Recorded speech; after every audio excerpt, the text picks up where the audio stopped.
तो यूपी का दंगल 5वें चरण में पहुंच चुका है। अब से करीब 1 घंटे बाद सुबह 7 बजे से यूपी में 5वें चरण के लिए वोट डाले जाएंगे।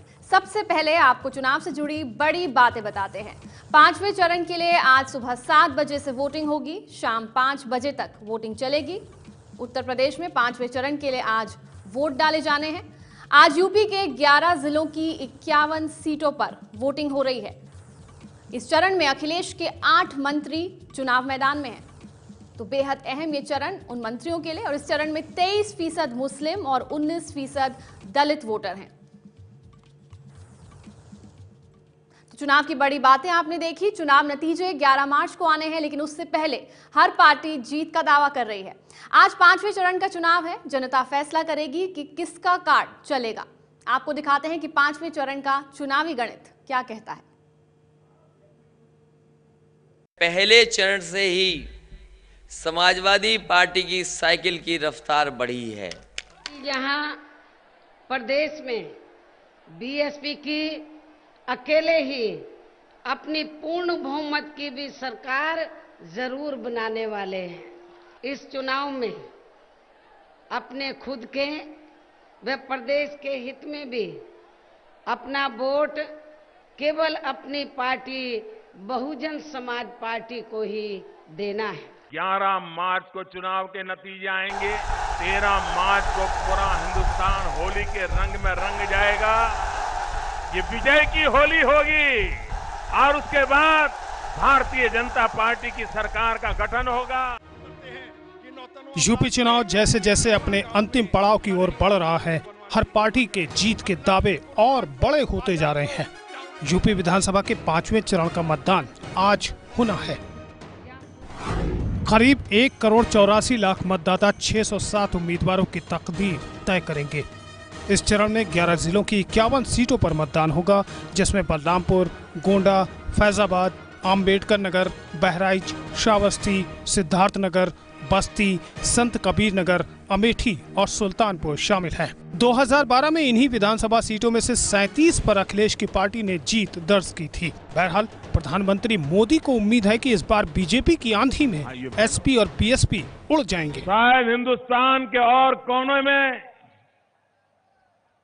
या दिल्ली में एयर कंडीशन कमरों में बैठ करके राजनीति पर चर्चा करने वालों को अंदाज नहीं होगा कि ये कैसी आंधी चल रही है।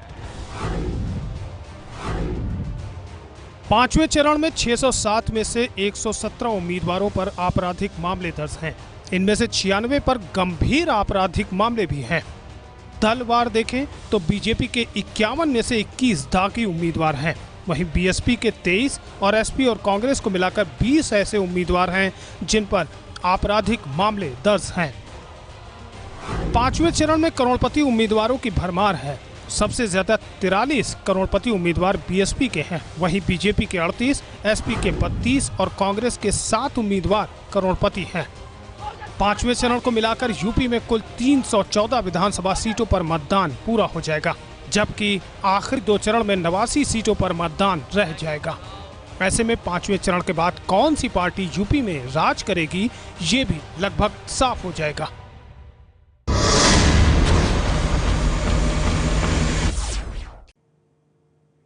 यूपी में इस बार त्रिकोणीय मुकाबला हो रहा है। एसपी कांग्रेस गठबंधन की बीजेपी और बीएसपी से टक्कर है। अखिलेश कांग्रेस के साथ गठबंधन कर सत्ता को बरकरार रखने की कोशिश कर रहे हैं। वहीं बीजेपी भी यूपी की सत्ता में वापसी के लिए जोर लगा रही है। बीजेपी ने सीएम का कोई चेहरा सामने नहीं रखा है। बीजेपी पीएम मोदी के चेहरे को आगे कर चुनाव लड़ रही है। मायावती भी सत्ता में वापसी के लिए पूरा जोर लगा रही हैं। तो यूपी में इस बार त्रिकोणीय मुकाबला, और किसका कार्ड चलेगा ये साफ हो जाएगा 11 मार्च को। यूपी के चुनाव में बीजेपी ने किसी को मुख्यमंत्री का चेहरा नहीं बनाया है। बीजेपी पीएम मोदी के चेहरे को सामने रखकर चुनाव लड़ रही है। आपको दिखाते हैं कि यूपी का ये चुनाव पीएम मोदी के लिए कितना अहम है। राजनीति पर चर्चा करने वालों को अंदाज नहीं होगा कि ये कैसी आंधी चल रही है। पिछले 3 महीने में जहां जहां चुनाव हुए, जनता जनार्दन ने भारतीय जनता पार्टी को भरपूर आशीर्वाद दिया। आप मुझे बताइए, थाने से सपा वाले दादागिरियों का केंद्र चलता है कि नहीं चलता है? थाने में सपा का कार्यालय चलता है कि नहीं चलता है? ये बंद होना चाहिए कि नहीं होना चाहिए?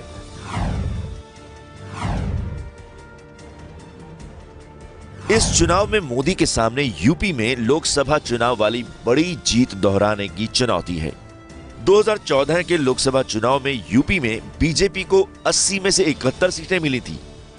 ये चुनाव इसलिए भी अहम है क्योंकि नोटबंदी के बाद ये पहला बड़ा चुनाव है।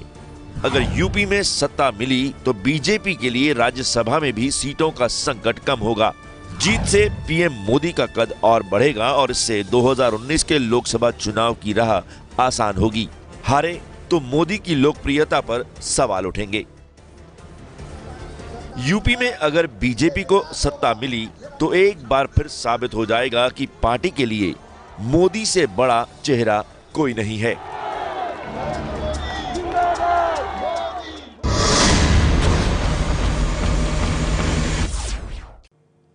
तो पीएम मोदी के लिए तो ये चुनाव अहम है ही, लेकिन यूपी के चुनाव में अगर सबसे बड़ी परीक्षा किसी की हो रही है तो वो है यूपी के सीएम अखिलेश यादव। आपको दिखाते हैं कि चुनाव के नतीजे अखिलेश यादव के लिए कितने अहम साबित होंगे। प्रधानमंत्री जी कब करोगे काम की बात, और अगर एक भी काम किया हो तो बता दो हमें। एक बार उन्होंने लाइन में लगाया आपको, इस बार आप खुद लाइन में लग करके इनके खिलाफ मतदान कर करके इनका सफाया करने का काम करें। तो जो 5 चरण जब वोट पड़ जाएगा, एक भी बीजेपी का नेता नहीं बचेगा जिसका ब्लड प्रेशर न नापना पड़ जाए हमें। मोदी के वार पर अखिलेश पलटवार कर ये बताने की कोशिश कर रहे हैं कि यूपी में उनका काम बोलता है।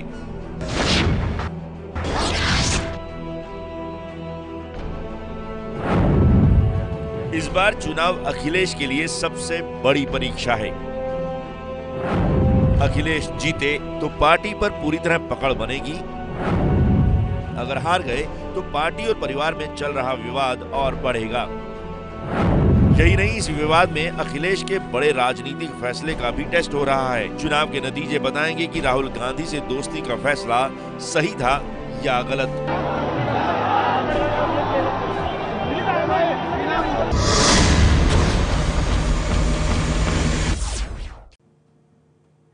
यूपी में कांग्रेस की खोई राजनीतिक जमीन तलाश रहे राहुल गांधी के लिए ये चुनाव करो या मरो की तरह है। अगर राहुल इस बार कोई करिश्मा नहीं कर पाते हैं तो उनके आगे की राजनीति के रास्ते मुश्किल हो जाएंगे। ये रिपोर्ट देखिए। अखिलेश का हाथ थामकर युवाओं का भविष्य संवारने का नारा दे रहे राहुल गांधी के लिए ये चुनाव उनका राजनीतिक भविष्य भी तय करने वाला है। इस चुनाव में एक बार फिर राहुल गांधी के नेतृत्व की बड़ी परीक्षा हो रही है। अगर कांग्रेस को ज्यादा सीटें मिली तो राहुल गांधी का कद बढ़ेगा, लेकिन अगर हार हुई तो पार्टी अध्यक्ष बनने की राह मुश्किल हो जाएगी। चुनाव में जीत से कांग्रेस का मनोबल बढ़ेगा और 2019 के लोकसभा चुनाव के लिए नई उम्मीद जगेगी।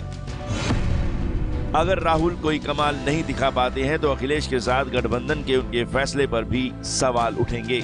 यूपी में हाशिए पर खड़ी कांग्रेस को मजबूत करने के लिए राहुल ने अखिलेश के साथ दोस्ती का बड़ा दांव खेला है, लेकिन ये दांव कांग्रेस को कहां ले जाएगा, इसका फैसला 11 मार्च को होगा।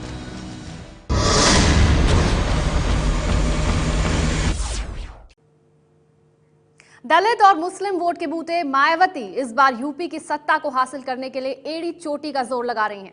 आपको दिखाते हैं कि मायावती के लिए इस बार का चुनाव अहम क्यों है।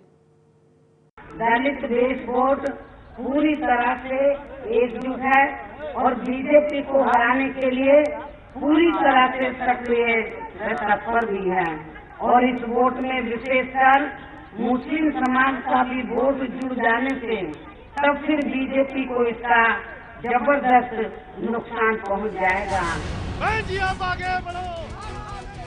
दलित मुस्लिम समीकरण के जरिए मायावती एक बार फिर यूपी की सत्ता हासिल करने की कोशिश में जुटी हैं। मायावती ने इस बार करीब 100 मुस्लिम उम्मीदवारों को टिकट दिया है। मायावती के लिए दोबारा यूपी की सत्ता हासिल करने का मौका है, लेकिन चुनौती बड़ी है।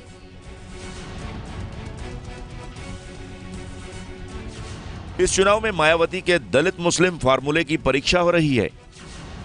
जो वोटर मायावती से दूर हो चुके हैं उन्हें फिर से साथ जोड़ने की चुनौती भी है। अगर मायावती की पार्टी जीतती है तो जाहिर है उनका कद बढ़ेगा, लेकिन अगर हार हुई तो पार्टी के भविष्य पर संकट के बादल मंडराने लगेंगे। कुमारी मायावती जी जिंदाबाद, जिंदाबाद। सर्व समाज के सम्मान में